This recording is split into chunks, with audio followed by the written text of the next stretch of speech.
Dalam sakit ada keridhaan Allah. Kalau kita ridho terhadap takdir, hilang dompet juga bisa jadi rezeki itu. Karena boleh jadi pencegahan dari penggunaan uang untuk maksiat. Bahkan batal menikah juga bisa rezeki. Tidak ada yang lebih pahit dari berharapnya hati kepada Allah. Allahumma ftah lana hikmataka ya Allah.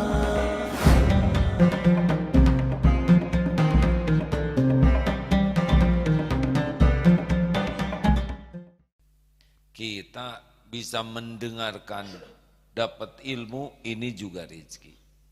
Kalau kita sholat duha, maka kita bisa sholat duha pun rezeki itu dari Allah. Benar?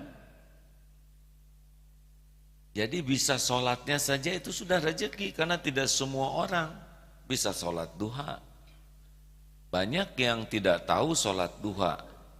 Ada juga yang sudah tahu tidak melakukannya. Berarti yang melakukan sudah dapat rezeki. Kita jangan sibuk baca Quran untuk dapat rezeki, karena bisa baca Quran juga sudah rezeki. Sehat itu rezeki.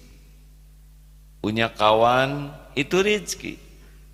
Bisa ngumpul di pesantren seperti ini rezeki yang besar. Punya kawan-kawan orang baik itu rezeki yang tidak ternilai itu. Karena seseorang itu sangat dipengaruhi oleh lingkungannya. Jadi kalau Allah memberikan kepada kita kawan-kawan yang baik, yang mendukung kita untuk berbuat baik dan membuat kita tercegah dari kemungkaran, itu rezeki itu. Bahkan orang yang menegur kita juga rezeki. Walaupun tegurannya tidak enak, karena bisa membuat kita tercegah dari perbuatan maksiat. Jangan banyak ngomong. Memang tidak enak caranya, tapi isinya benar. Itu pun rezeki. Bahkan sakit juga sebetulnya rezeki. Karena dalam sakit ada penggugur dosa. Dalam sakit ada pahala bighairi hisab kalau sabar. Dalam sakit ada keridhaan Allah kalau kita ridho terhadap takdir. Hilang dompet juga bisa jadi rezeki itu. Karena boleh jadi pencegahan dari penggunaan uang untuk maksiat. Bahkan batal menikah juga bisa rezeki. Batal nikah tuh bisa rezeki. Daripada nikah terus bonyok, daripada nikah terus dianiaya, daripada nikah terus jauh dari Allah. Nah, sekarang semuanya ngangguk. Nah, ngangguk itu rezeki. Berarti ngerti, ya kan? Dan ototnya normal. Coba kalau teng.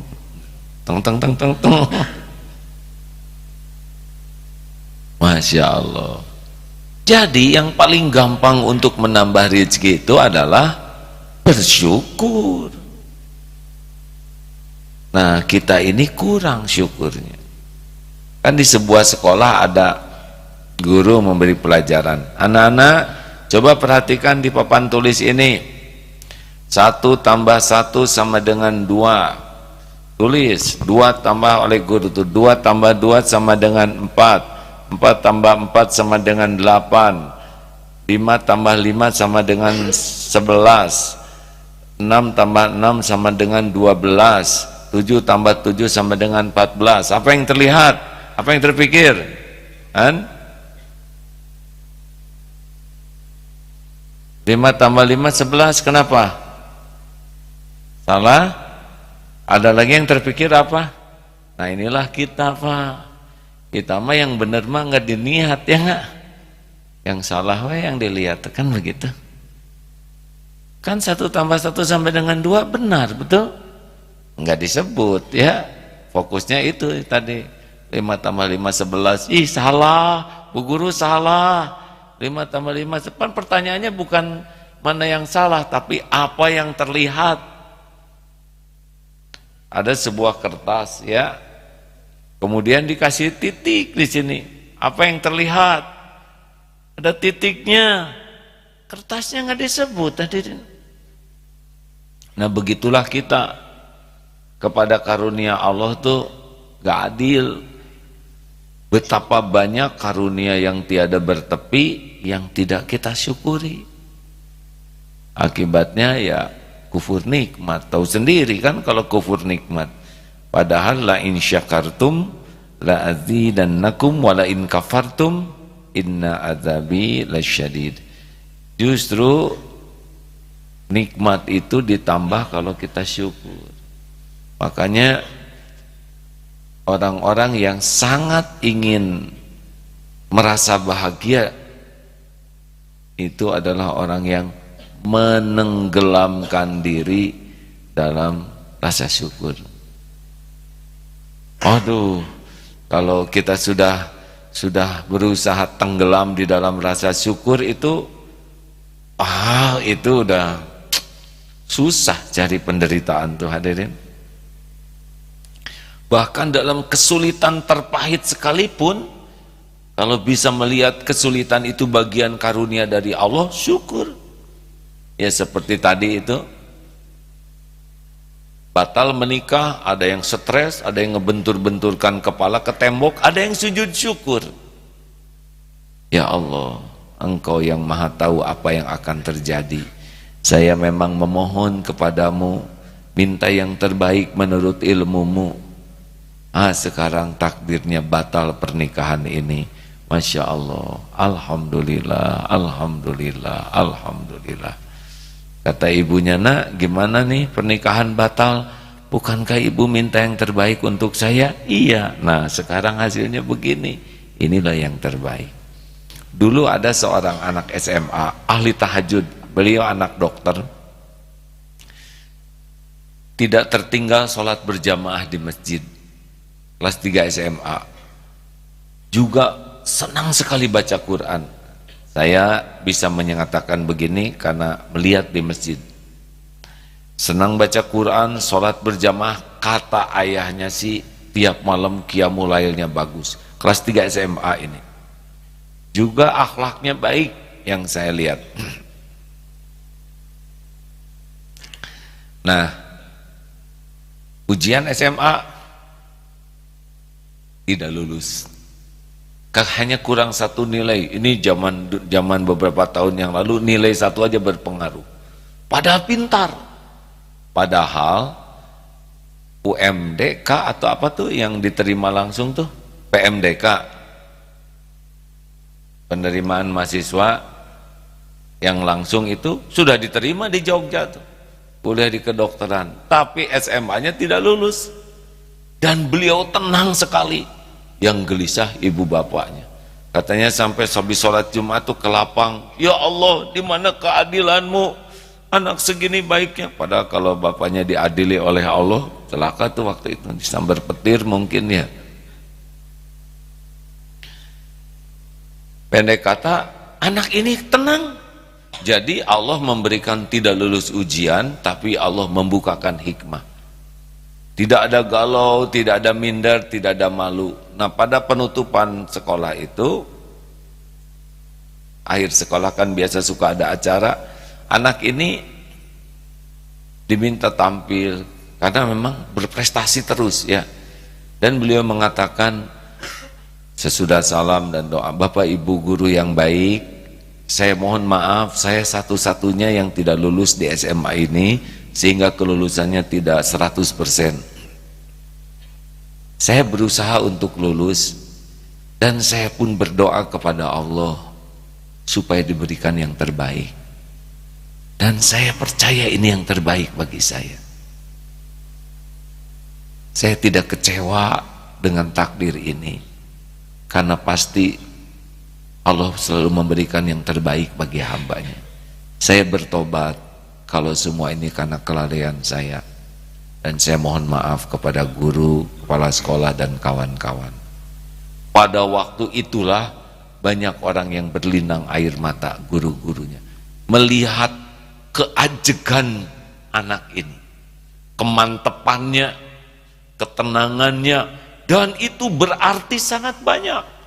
Sebuah pelajaran berharga orang yang bisa menghadapi takdir yang tidak sesuai harapan, tetapi dengan cara yang terbaik, dan itulah yang membuat dia melesat lebih tinggi nilainya di hadapan para guru dan kawan-kawan. Oh, ini memang anak matang.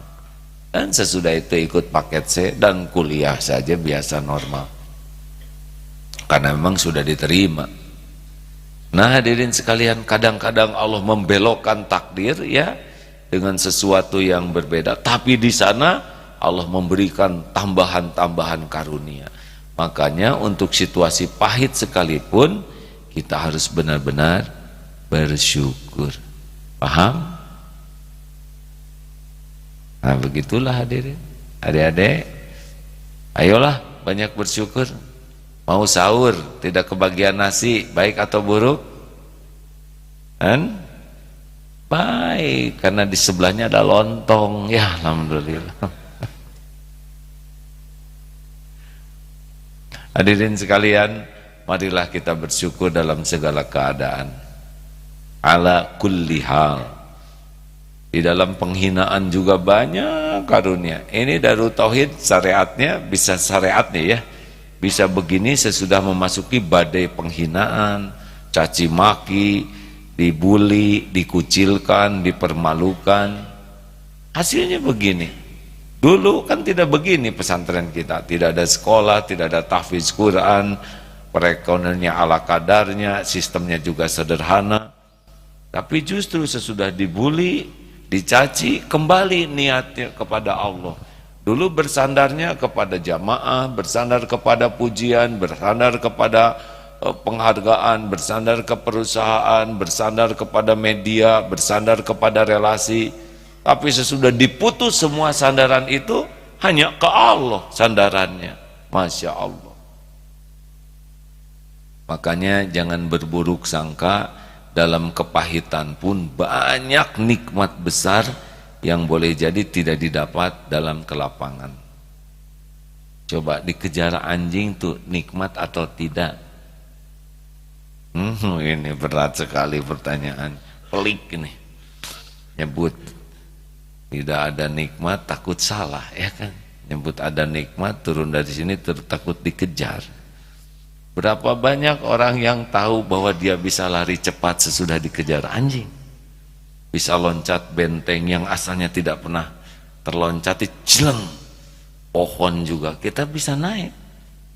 Harus berterima kasih tuh kepada anjing. Coba kalau dikejar anjing kita larinya cepat atau tidak? Tergantung anjingnya bagaimana ya. Kalau anjingnya rabun, ompong, dan kita tidak cepat, hadirin.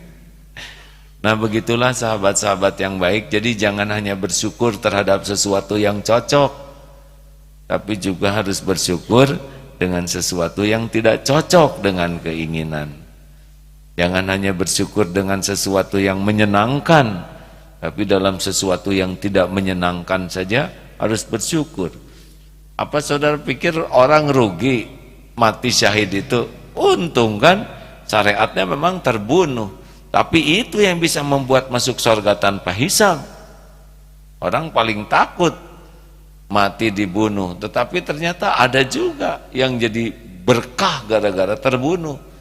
Asal niatnya dan caranya di jalan Allah. Oleh karena itu jangan mengukur rezeki itu hanya sesuatu dalam bentuk duniawi saja. Satu itu. Dan jangan mengukur rezeki itu sesuatu yang cocok dan menyenangkan sesuai dengan keinginan kita. Karena boleh jadi kepahitan, kesusahan itu pun rezeki yang jauh lebih bernilai daripada kelapangan yang kita inginkan. Dalilnya Al-Baqarah 216. A'udzubillahi minasyaitonirrajim. Wa asa an takrahu syai'aw wa huwa khairul lakum wa asa an tuhibbu syai'aw wa huwa syarrul lakum wallahu ya'lamu wa antum la ta'lamun. Boleh jadi engkau tidak suka, wa'asan tuhibus, engkau menyukai sesuatu padahal jelek menurut Allah bagimu, dan boleh jadi engkau menyukai sesuatu padahal buruk. Allah Maha tahu Wallahu ya'lamu, Allah mengetahui segalanya, wa antum, dan kalian la ta'lamun. Makanya jangan sok tahu.